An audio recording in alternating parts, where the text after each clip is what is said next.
Тема очень актуальная, и я рад вам рассказать о ней поближе. Думаю, можно сделать это как-то интерактивно больше. Если хотите, можете меня перебивать, задавать вопросы. Ну, мы как-то во время хотим, конечно, уложиться. Но мне хочется тоже и не просто там рассказать и все, и хочется и на ваши вопросы ответить. Вот, хочу сказать, что я из Германии, долго там жил большинство жизни, поэтому иногда по-русски с ошибками говорю, поэтому не судите строго. Вот. К сверхинтеллекту. Только что рассказывали о нашей научно-исследовательской лаборатории. Она открылась полгода назад. Это частная лаборатория. Исследуем именно общий искусственный интеллект, разница общего и узкого, объясню потом, но имеется в виду именно создание машины или программы, которая может думать и мыслить как человек, и на уровне, или даже выше уровня человека. Вот, поэтому сверхинтеллект. Вот. В Окаме это команда из математиков-программистов сейчас. И в целом лекция будет более-менее такая поверхностная, но если есть желающие именно математические аспекты, поглубже с ними познакомиться, будет вот доклад на Зыковском семинаре по дискретной математике 7 февраля в 14:30. Вот. OCOM — это сокращение Odessa Competence Center for Artificial Intelligence and Machine Learning, что означает что-то примерно Центр компетенции по искусственному интеллекту и машинному обучению. Ну, тут, конечно, намек на бритву OCOM, тут бритва маленькая. Об этом я тоже расскажу чуть позже. Так, переключаемся. Что такое искусственный интеллект? Вот тут, конечно, что такое вообще интеллект, что такое искусственный интеллект. Тут у кого спросить, у любого ученого разное какое-то мнение будет на этот вопрос. И интересно то, что в одном мета-анализе таких определений в литературе ученые Леки и Хутер обнаружили 72 определения, разных определения.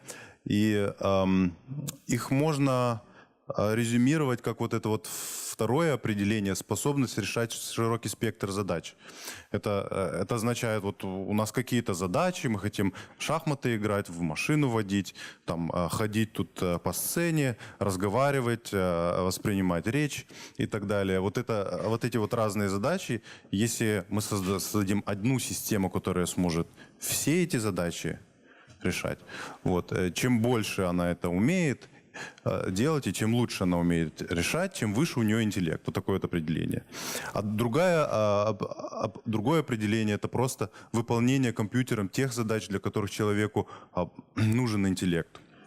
Ну, это раньше считалось, это типа именно какие-то сверхинтеллектуальные такие задачи, игра в шахматы, там, решать какие-то загадки. Но обычно сейчас под это определение берут и восприятие, и моторику, и моторное обучение. Ну, в смысле, например, игра на фортепиано, мы там учимся, несмотря на то, что умственно мы не можем понять, как именно, какую кнопку нажимать, какой момент. Вот. Мы будем исходить из второго определения, потому что мы заинтересованы именно в общем искусственном интеллекте. Это значит вот реально построить машину, которая может много чего делать. Вот. Давайте поговорим вкратце о достижении искусственного интеллекта. Эта отрасль существует уже лет 60, 70, наверное, уже. С тех пор, как вообще первые компьютеры возникли, уже первые идеи об искусственном интеллекте возникали. И с тех пор очень многие задачи могли решить. Например, игру в шашки, в нарды, шахматы. И в последние 2 года игру в Го. Это очень сложная игра в том смысле, что... Ну ладно, вдаваться не буду в детали.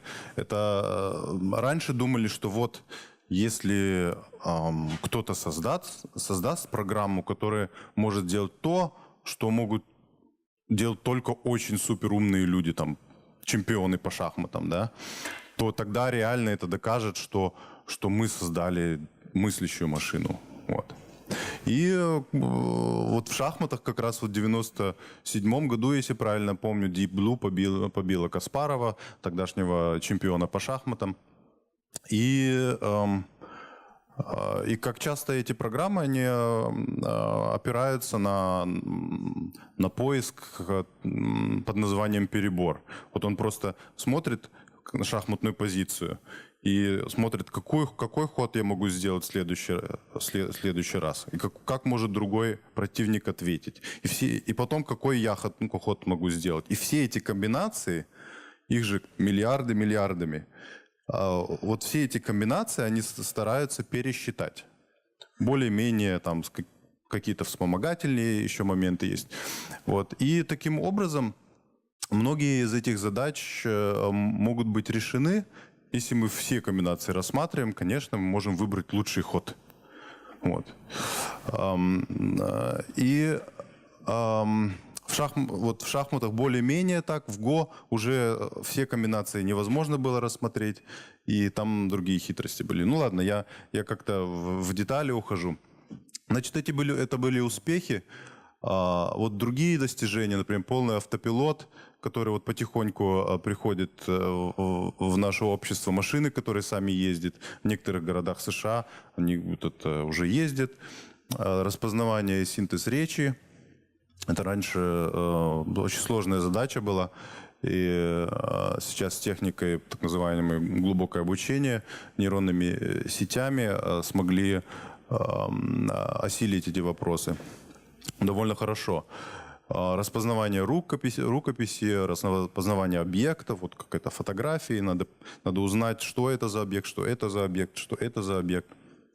Вот это вот тоже описание сцен, распознали объект, как он называется, да, и потом можно даже целое описание, что там видно на этой сцене, генерировать. Автоматический перевод с разных языков, вы знаете, этот Google Translate все пользуются. И создание музыки, даже живописи, раньше думали, вот это вот компьютером невозможно просто никогда. Он не напишет музыку, это же ведь выражение человеческой души, эмоций, и это все такое загадочное, невычислимое и вообще из иной сферы какой-то, с компьютерами никак не связаны. Но, как оказалось, это можно опровергнуть. Создали программу, которая пишет в стиле там Баха или в каком-то другом стиле какого-то другого музыканта. Вот, и часто даже экспертам трудно отличить, оригинал ли это или искусственная композиция. Вот. Навигации системы знаем, диагностика болезней даже вот.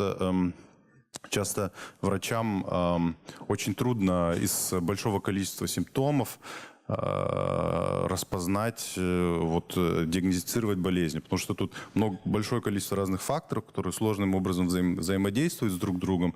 И это как раз вот такого рода задачи. Это не то, что человек решает легко. Вот это то, что человеку довольно трудно дается. Вот человек может там, вот есть такой фактор, если там этот симптом виден, значит, такая болезнь, если это, значит, другая. Если уже сложнее, ему трудно сопоставлять, ему трудно обращаться с вероятностями. Там, если такой симптом, значит, с вероятностью 15% такая болезнь, с вероятностью 65% другая болезнь. И если это все усложняется, людям довольно сложно приходится с оценкой.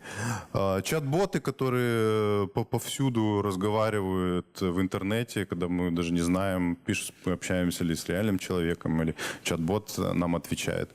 И все это создает впечатление, что он везде, этот искусственный интеллект, он и в телефоне, он много чего вычисляет, много помощники, которые помогают доставить пиццу и так далее.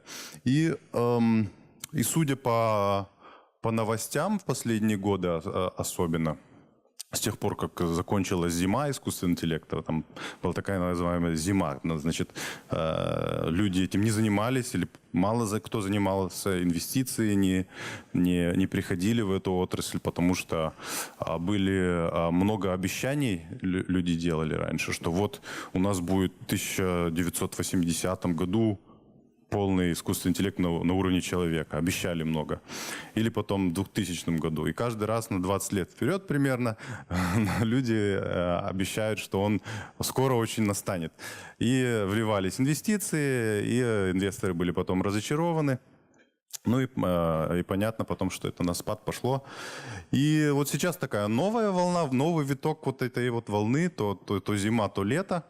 И сейчас опять новости очень много рассказывают. И судя по новостям, может получить ощущение, что вот он за порогом прям, вот он завтра в машины черти чего умеют, много чего умеют. А вот как вот отличить? Это действительно так или нет? Как понять, можно ли обобщить, как-то слепить вот этот вот список, который здесь, кстати, не кончается, вот много чего другого. Вот слепить вот эти вот все способности, решать различные задачи в одну систему, которая решает все эти задачи. Вот. И как оказывается, это очень нетривиальная вещь. И на этом контрасте я еще хочу немного поиграться с вами и рассказать. Вот. Потом критиковалось, вот вообще искусственный интеллект, целый там ряд книг выпустили, What Computers Can Do, что компьютеры не умеют, а потом несколько лет спустя What Computers Still Can Do, что они до сих пор не умеют. И, конечно, легко так ворчать, вот смотрите, вот вы это не умеете, а потом вот как вот в этой картинке изображено это вот человечество пишет на бумажках, только люди умеют водить машины, например. Или только люди умеют распознавать речь. Только люди играют в шахматы, импровизируют джаз. И вот тут вот внизу уже листочки перечеркнуты и упали со стены, потому что искусственный интеллект, создали программы, которые именно это и умеют, потому что у нас есть программы, которые в джаз импровизируют, которые могут тут компонировать в стиле Баха, распознавать лица. Что тут еще? Даже теоремы доказывать, да, это были ранние работы. Естественный язык понимать. А тут еще какие-то остались. Кстати, это картинки, кажется, 10 лет или 20, не помню. А тут еще на стенке висит, только люди могут ездить на машинах, водить машину. А сейчас надо было бы уже внизу написать, что надо зачеркнуть, потому что сейчас уже и компьютеры могут водить машину. Вот. И тут еще важный момент common sense, это рассуждать на основании здравого смысла. Кстати, вот это вот важный такой момент. Системы эти много чего умеют, и умеют это лучше, чем человек. Гораздо лучше некоторые. Там, допустим, шахматы уже никакой чемпион сейчас лучшую шахматную программу не побьет. Вот. И не говоря уж там о простым калькулятором умножать числа. Вот реально вот человеческие какие-то задачи во многом он нас превосходит. А вот посмотреть вокруг и пообщаться с человеком на какие-то вот каждодневные вещи. Вот я, например, беру стакан, беру воду, наливаю. Я говорю, если я налью воду в стакан, что будет в стакане? Некоторые, может, системы скажут, вода будет. А если я потом опрокину стакан вот так вот, что будет? Выльется, не выльется? А если больше опрокину, выльется, не выльется? Или сказать там, привет, меня зовут Артур. Он скажет, привет, Артур, чат-бот. Проверьте, вот онлайн чат-бот забейте, пообщайтесь с каким-то. Это забавно. И потом спрашиваешь, а как меня зовут? Вот я ему только что сказал и спрашиваю, знает ли он еще, вспомнит он еще, как меня зовут. Он скажет, давайте я в интернете посмотрю. Вот, получается, часто чат-боты строятся какими-то трюками, которые создают вид, что они понимают что-то. А на самом деле не понимают. И это после двухминутного общения очевидно становится. А самым очевидным это становится, когда вы старайтесь не пообщаться с ним как с человеком, а вот просто вот даже вот без шуток каких-то, без намеков, вот просто вот скучное, обычное общение. Я вот и сделаю шаг вперед, я буду чувствовать давление на ноге. Почему? Объясни мне. Вот. Я шаг в бок сделаю, я там подпрыгну. А что это за палка тут стоит, да? А что, если я ее толкну? Если сильно толкну? Вот любой 7-летний ребенок вам расскажет, что он об этом думает, и будет отвечать что-то внятное. Вот. А ни одна система искусственного интеллекта на сей день не сможет это решить. И как-то загадочно получается, да, какие-то задачи может лучше, чем любой человек решить, а какие-то примитивные задачи для нас, которые кажутся для нас примитивными, не может. И в чем загвоздка? Ну вот, немножко мировоззрения, которое касается искусственного интеллекта. Вот когда первая такая серьезная конференция по искусственному интеллекту в Дартмауте была, там установили такое вот предположение, скажем, proposal. Каждый аспект обучения, любая другая особенность интеллекта, в принципе, может быть настолько точно описана, что может быть создана машина для его воспроизведения. Вот. И пока этот принцип не был опровергнут, пока вот один за другим способности падают, в смысле, способности могут быть воспроизведены машинами. И тут, ну, основные такие понятия, все наши чувства, решения полностью определены работой мозга. Это даже что касается сознания, даже среди философии никто в этом не сомневается. Мозг работает строго по законам природы, то есть просто является механизмом, в который заложен алгоритм. И еще напомню, что наш мир — это кучка атомов и радиации. Человек тоже кучка атомов. Также животное, которое произошло от других животных в процессе эволюции. И к тому же научное мировоззрение привело к тому, что человек был оскорблен по нескольким причинам. И с этим это тоже связано с искусственным интеллектом, потому что у нас модель о самих себя, которая предполагает некоторые понятия, и они нам мешают понять, в чем же проблема, что же особенное в человеке, а что можно симулировать в компьютере. Вот были, значит, эти в оригинале 3 оскорбления вот, Коперника, что мир крутится не вокруг человека, а человек вокруг мира. Дарвин, что человек произошел от обезьяны, а не венец божественного творения. И Фрейда, что человек не хозяин собственной психики. Ну и что много чего, что случается у нас в голове, мы не можем контролировать, мы осознаем только маленькую часть этого. И вот пришло 4-е оскорбление, не помню, кто выдвинул, но в последние 10-20 лет были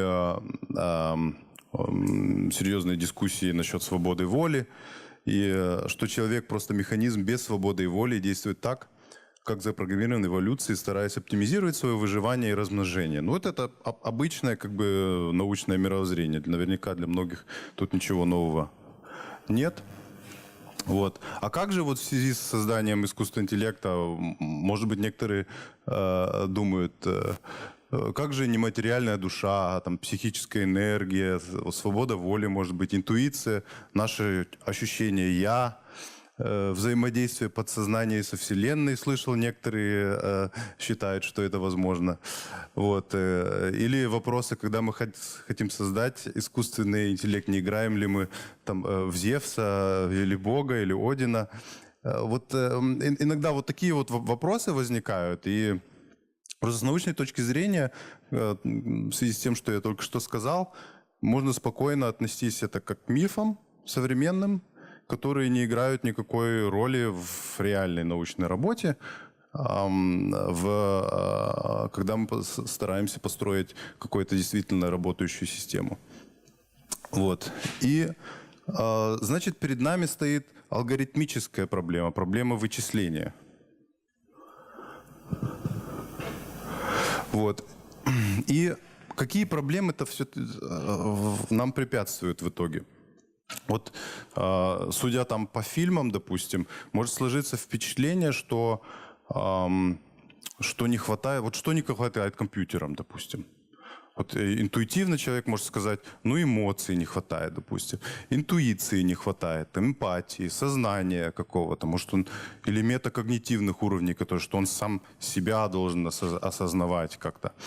Или может быть тот другой скажет, нематериальной души нету. Вот сколько ни пилите этот компьютер, ничего не выйдет, потому что душа в него не вселена. Надо вдохнуть ее туда. Вот. И в фильмах часто вот упор идет вот на эти элементы. А на самом деле, когда занимаешься этими вещами, проблемы гораздо более технического характера. Вот. И сейчас тут ряд таких выражений, которые я не буду более детально объяснять, просто чтобы получили впечатление. Комбинаторный взрыв, переобучение, о нем я буду чуть позже говорить.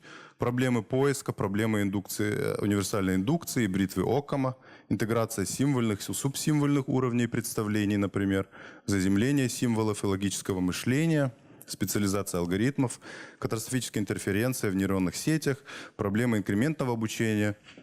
Ну и там можно еще добавить ряд других проблем, которые действительно серьезные. Они именно все алгоритмического характера. Это не какая-то... Они не являются... это не означает, что отсутствуют какие-то сверхъестественные элементы.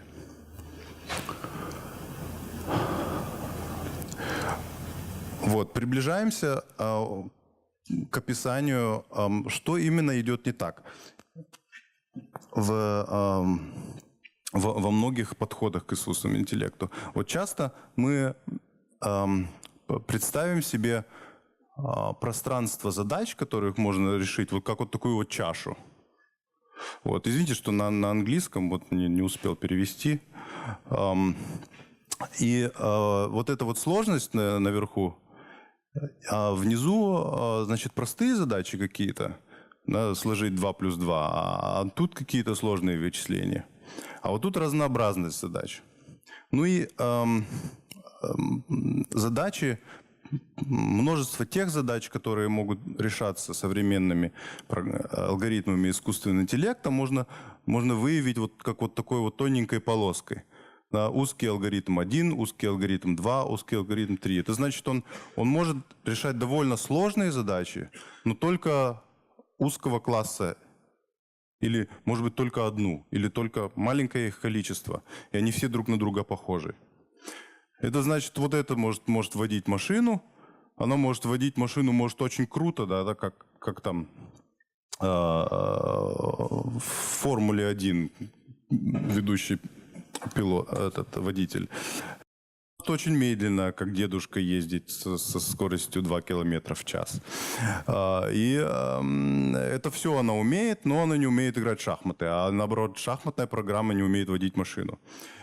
И можно было предположить, что, ну, а что если мы возьмем эти алгоритмы и склеим друг с другом? И тогда мы вот это пространство больше заполним. Если мы заполним все пространство, тогда мы создаем программу, которая будет уметь все. И это, как оказывается, в принципе, ну, очень маловероятно. Очень маловероятно. Почему любой человек, который программировал что-то в жизни, он знает, что вот построена программа, система для чего-то, и другая программа для чего-то другого построена. Их нельзя просто так склеить. Нужен какой-то интерфейс, он будет сложный, надо будет передумывать, надо будет вообще-то в общем случае перестраивать все заново и создавать новую систему, которая сможет и то, и то. Это, может быть, удастся сделать. Но потом, если еще третья пойдет, то это будет еще сложнее. Если четвертая, и сложность вот этого склеивания будет экспоненциально расти. И никуда он не денется более чем пару задач. И это связано, кстати, с комбинаторным взрывом, так называемым. Если слишком много параметров у вас в системе, если вы хотите перебрать все комбинации, то чем больше параметров, тем больше этих комбинаций. Они экспоненциально растут в геометрической прогрессии, и вы просто никогда их не переищете. И при этом вычислительная мощность компьютеров, конечно, помогает, но она не может настолько сильно помочь, чтобы фундаментально решить эти проблемы.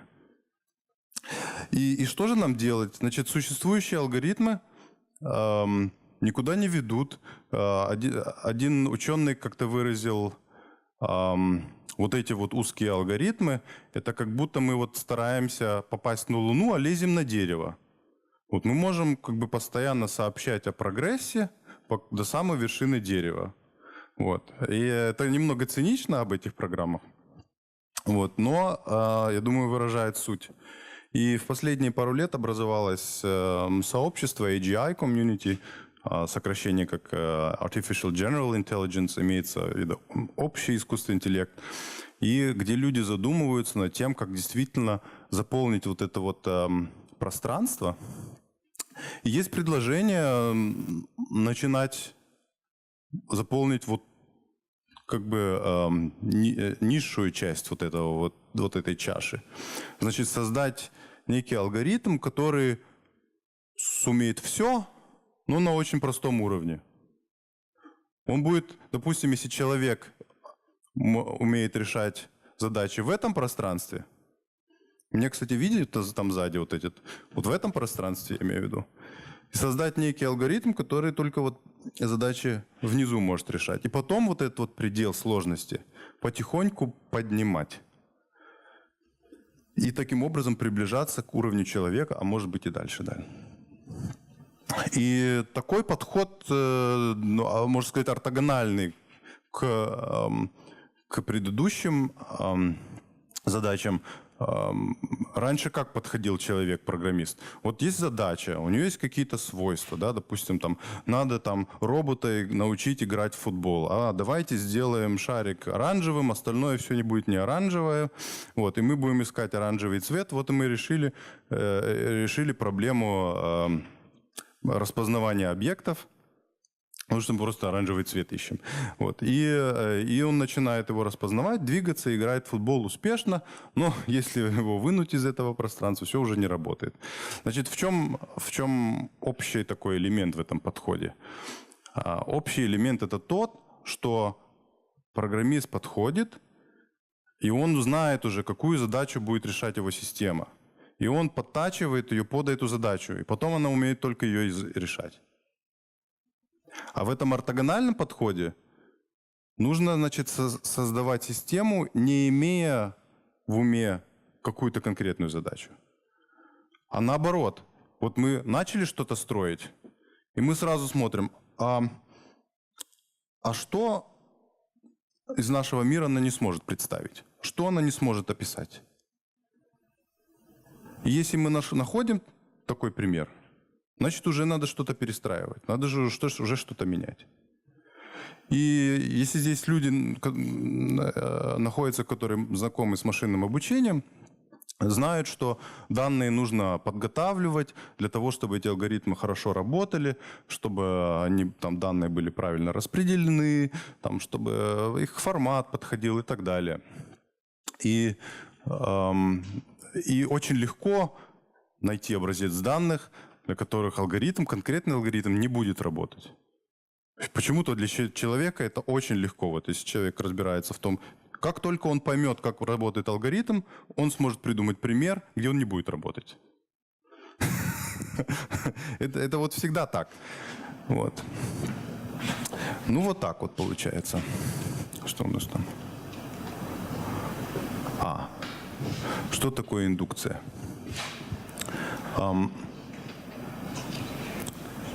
Вот здесь я в графике сказал, что мы хотим сосредоточиться в решении широкого спектра простых задач. И мы хотим понимать какие-то простые вещи. Что это означает? Вот для этого нужно рассмотреть вопрос, что такое индукция. Индукция — это в целом, вот вы видите сцену, там коробки какие-то, дерево стоит, а за деревом сколько тут коробок? Все видят, нет? Ну, тут серая слева, серая справа видна. Это одна коробка вот такая, которая за деревом стоит? Или две? Просто мы то пространство, которое их разделяем, не видим за дерево. Или, может быть, их 358. Они все очень узкие, маленькие. Вот. Почему-то вот человек, если он посмотрит на картинку, думает, ага, ну вообще-то это, вероятно, одна. А если был бы разный цвет или разная высота, тогда он сказал, о, наверное, две. Вот. И этот процесс, когда мы получаем данные в наши сенсорные органы и предполагаем, что может объяснить эти данные, как бы создаем объяснения, модели, теории внутри нашего разума, вот этот процесс называется индукцией. Вот, возьмем другой пример. Вот, если у вас есть последовательность -1, 3, 7, 11, ну, тут можно сказать, ну, тут всегда +4 прибавляется. Как ее продолжим? Ну, 15, 19. А что, если я вам скажу, нет, тут -19,9, потом 1043,8? Вы бы удивились. А почему вы удивляетесь? Вот потенциально другое объяснение, это не +4, а что последовательность вычисляется вот этой формулой. Если вы попробуете, -1 вместо x засунете, выйдет 3. Если 3 засунете, выйдет 7. И потом 11. А если 11 засунете, выйдет -19,9. Вот. Это не просто трюк, это всегда так. Это для какого-то наблюдения есть всегда бесконечное количество объяснений. А почему-то вот человек берет и предпочитает какое-то самое простое объяснение, что тут +4. Вот почему это так? И был, значит, такой человек, Уильям Оккам, который жил в Средневековье, был монахом и философом, который установил принцип «не следует множить сущее без необходимости». Там на латинском как-то сложно выразил. И это означает, что вот если вы можете что-то объяснить простым способом, объясняйте простым способом.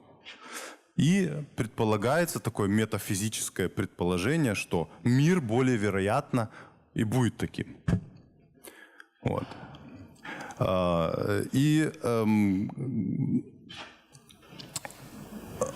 А почему это предполагается? Ну, человек скажет, было бы же удивительно, что это, если это две разные коробки, что у них и высота, и цвет совпадает, и что их края не видны за деревом, как вот тут вот. Было бы же удивительно, что если вот тогда кто-то там должен был специально нас ввести в заблуждение, поставив две коробки тут. У нас встроен априори такой принцип, его можно оправдать точно математическим способом. На пальцах объяснив, можно сказать, что какое-то объяснение нам надо, а количество сложных объяснений гораздо больше, чем количество простых объяснений.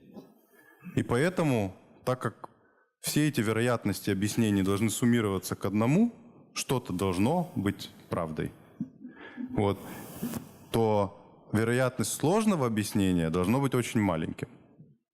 Ну, это вот, если там было непонятно, не страшно, это вы просто на пальцах эту теорему объяснить. Значит, это математический принцип, который должен иметь место, если вы вообще как-то хотите основываться на теории вероятности и как-то строить нормальную математическую теорию интеллекта.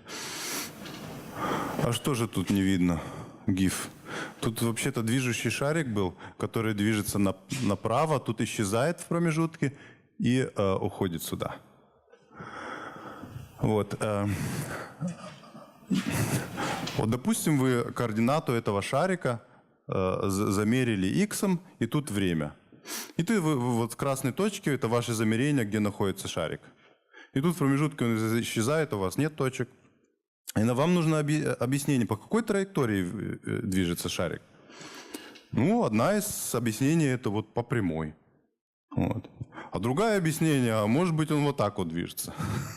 Вы просто замерили пару точек, а между этими точками, которые вы не мерили, он делает какое-то дикое движение.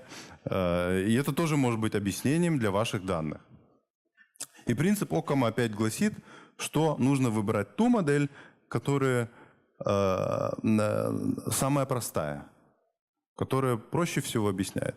И как я уже аргументировал, это имеет больше всего шансов наткнуться на правду. Но если мы хотим понять, выбирать более простые модели, нам нужно измерить простоту или измерить сложность ее.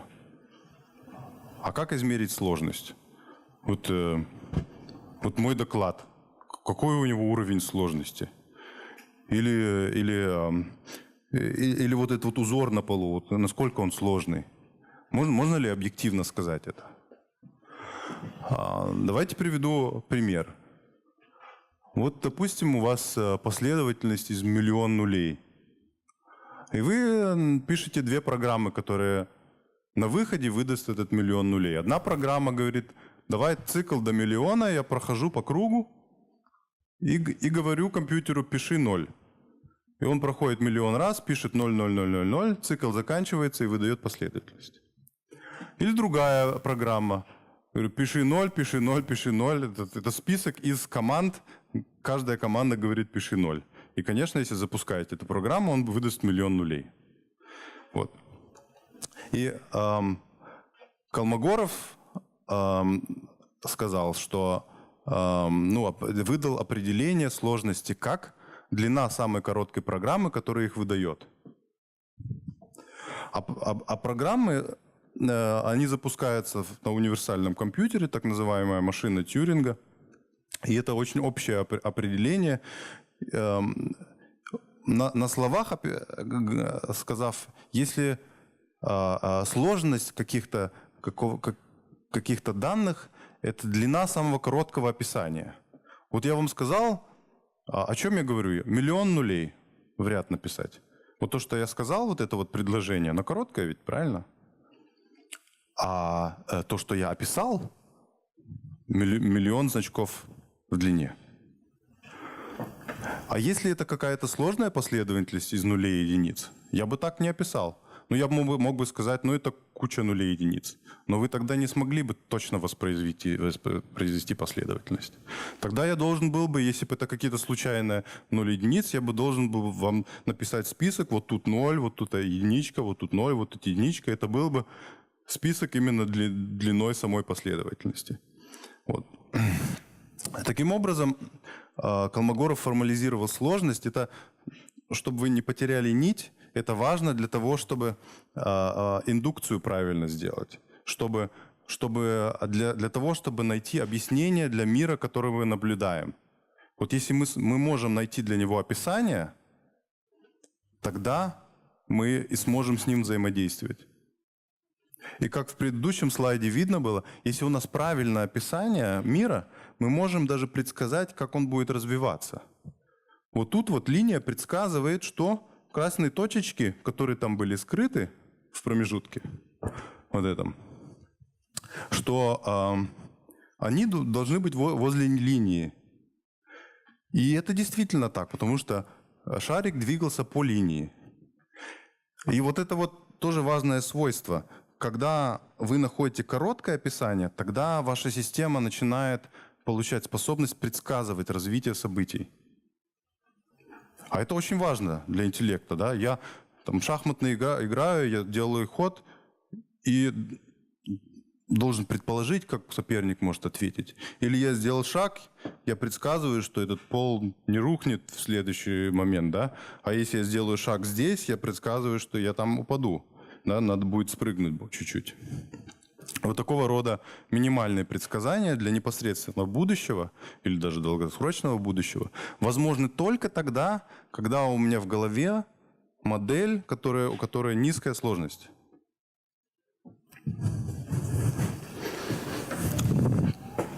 Продолжим. Вот, это я уже сказал. Понимание мира тесно связано с сжатием данных о нем.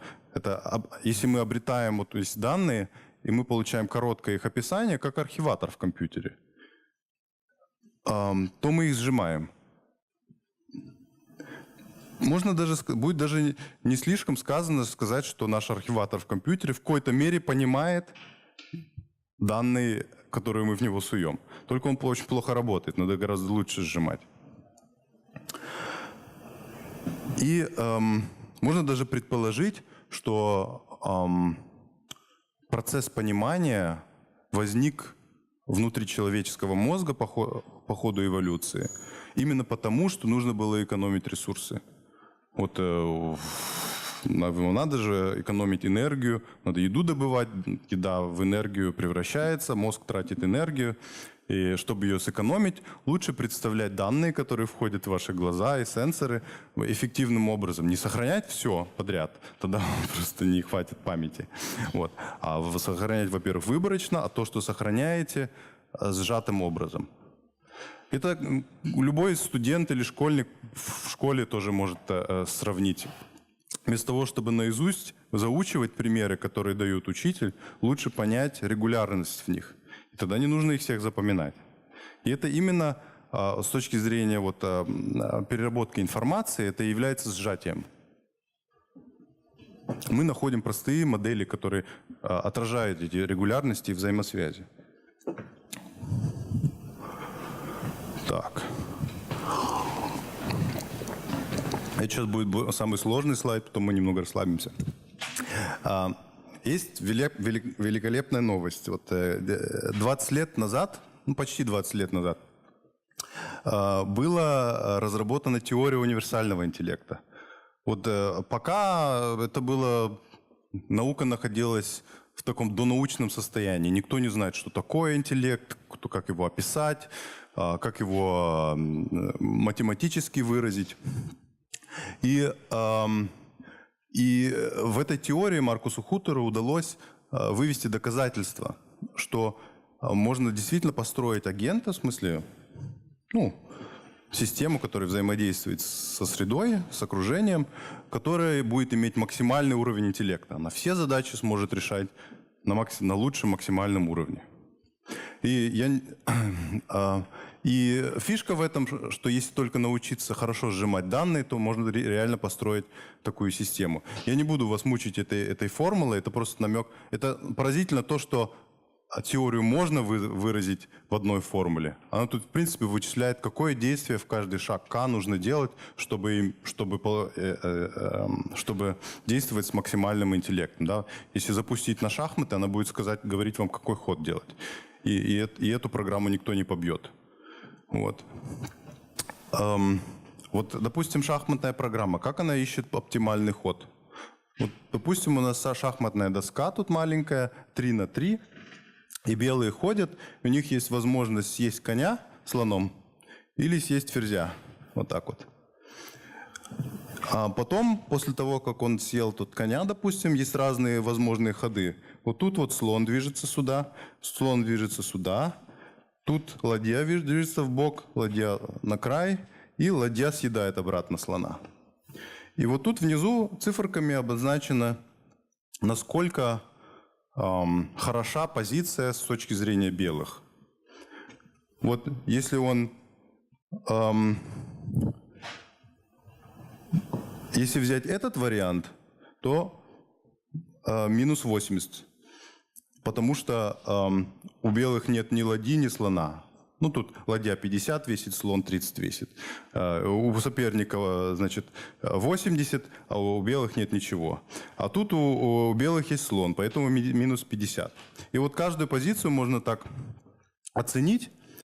И алгоритм говорит, посмотри на все комбинации в этом дереве. И из всех этих оценок делай минимум. Минимум из всех 50 будет тоже минимум. А минимум из этих, тут минус 50, а тут минус 80. Будет минус 80.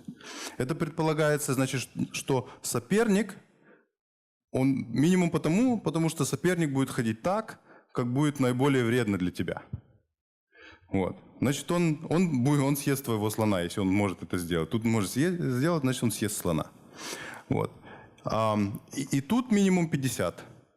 И получается, как теперь тут белый может ходить, и белым какой ход надо выбрать, значит, этот или этот? Ага, тут минус 50. Потому что тут надо максимум делать, из минус 80, минус 50. Тут надо выбрать этот ход, потому что он больше. И получается, ну, как каждый, который знает правила шахматы, увидит, лучше съесть слона, потому что он не защищен, чем съесть коня, потому что он защищен. Вот. Таким образом можно проискивать дерево. И то, что делает Айкси тут, это вот название этой теории, это похожий алгоритм на Минимакс, только вместо минимума он делает так называемое математическое ожидание. Мы же, когда со средой взаимодействуем, это не соперник нам, да? Среда нам не хочет повредить. Она нам и благо тоже не хочет. И ей вообще-то все равно, там, хорошо нам или нет. Вот. И поэтому мы стараемся предсказать, что мы можем ожидать от среды, и таким образом действовать. И в принципе, это то, что вы тут видите, максимум ожидания, максимум ожидания, максимум ожидания. Вот. Глубже я не буду рассказывать. Просто, чтобы передать интуицию, что даже в шахматах вот эти все комбинации просчитать очень сложно. Ну, там примерно 20 в сотой степени, наверное, комбинации, и вы это не просчитаете до конца никогда. И тем более, если мы взаимодействуем с реальной средой, у позиций, шахматных позиций у среды могут быть вообще очень большое количество. Это вот, можно сказать, вот люди сидят тут вот на сиденьях, и тут, если тут кто-то сидит или не сидит, это уже другое состояние. И количество комбинаций, как вас можно посадить, очень большое.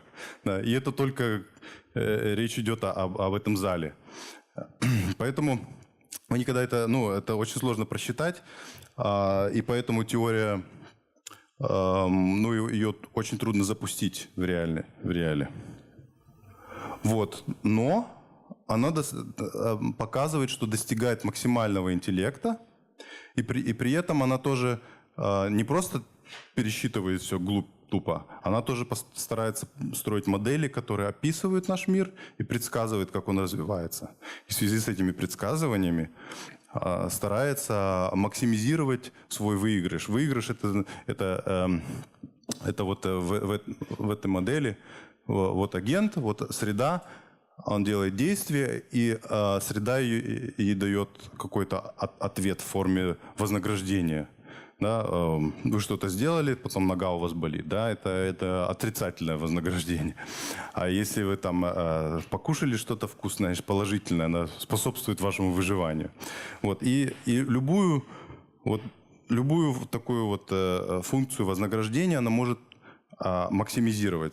Что по-русски говорить, она достигает любой цели. И это, получается, строгая математическая теория интеллекта. Доказано было, что не существует другого агента, который существенно лучше может в любой среде решать задачи. Поэтому это вот максимум, что можно в интеллекте достигнуть. Но она невычислимая проблемка. Требует бесконечных вычислительных ресурсов. Вот. Тем не менее, она перевела концептуальную задачу в вычислительную. Это значит, что нам не нужно больше философствовать.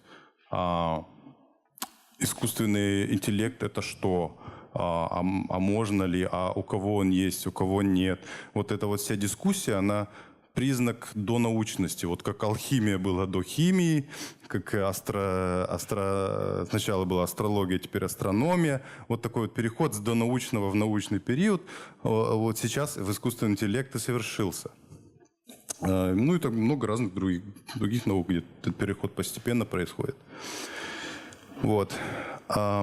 Значит, если мы хотим запустить эту штуку, в чем проблема? Нужно научиться эффективно сжимать данные. Нужно вот как раз находить представление, описание нашего мира наиболее эффективным образом. И, кстати, именно этим мы занимаемся в нашей лаборатории ОКАМ. Чтобы немножко вы имели представление, с чем это связано. Вот. Я обещал немного расслабиться в моем докладе. Что если создадут терминатора? Вот. Короче, вот такие вопросы очень часто возникают. Ну, в смысле, искусственный интеллект нас всех убьет. И в науке любят воздерживаться от ответов на этот вопрос, поэтому я тоже воздержусь. Грубо говоря, просто мы не знаем, что будет, и часто говорится, что зачем переживать об этом сейчас, как переживать о переселении на Марсе. Вот еще ни одного человека там нет, уже о переселении переживаете. Вот. Один аспект – это проблема не в технологии, а в том, как ее использовать. Это всегда так было. Можно там ядерную энергию для того, чтобы ядерные электростанции строить, которые всегда на благо человечества идут. А можно ядерную бомбу построить. Наверное, самый важный аспект для меня – это что, я думаю, представление, что мы будем как-то существовать в одно и то же время с мощными машинами искусственного интеллекта на том же уровне, на котором мы сейчас находимся, это ложное представление. Вот я думаю, мы сольемся с ним рано или поздно. Мы уже сливаемся, вот у меня постоянно телефон, тут разная технология, тут уже скоро там в голову врастут, имплант какой-нибудь будет. Вот, мы замечаем сближение технологий и компьютеров, информационной технологии к нашим телам, вот чисто вот мозгам. Вот раньше надо было там большой компьютер, надо было ревизировать время, куда-то ехать, чтобы использоваться компьютером, который заполнял всю комнату, вот это вот. А сейчас компьютер в карманах везде, он сближается с нашими телами. Я думаю, он сольется с ними рано или поздно. И поэтому такое вот противостояние, наверное, можно будет избежать. Поэтому радикального изменения человечества ему не избежать так или иначе. И мы раньше этого не делали. Сейчас мы, конечно, не те, которые жили 20 лет назад. У них там смартфонов не было, представьте себе. Вот. И еще раньше интернета не было, и мобильных телефонов. Я вообще не знаю, как они встречались, назначали встречу. Вот, я не понимаю. Вот. И поэтому мы меняемся, и чем дольше, быстрее технология развивается, тем радикальнее мы меняемся. Но означает ли, что человечество, что было до того, вымерло? Может и вымерло, может так сказать. Или мы изменились. Тут уже какой-то философский вопрос, где радикальное изменение начинает стать вымиранием того вида и возникновением нового вида, или это просто радикальное изменение. Это трудно сказать. С другой стороны, нас ожидает много блага из искусственного интеллекта, что, к сожалению, вот в средствах массовых информации не часто описывается как-то вот постоянно вот эти терминаторы злые, все нам зла хотят. Вот в Дальнем Востоке, кстати, не так мне сказали. Что они довольно так ближе с роботами, с этими машинами обращаются. Вот. Мы можем в перспективе победить болезни и старение, жить столько, сколько нам влезет, победить голод и бедность, наконец, в земле до сих пор умирают 100 миллионов, кажется, каждый год. Создавать виртуальные миры, жить в них, летать по вселенной. Другими словами, создавать рай на земле. Я думаю, это одна из потенциальных перспектив, которые может эта технология нам дать. Но есть и, конечно, риски. Нужно разумно с этим обращаться.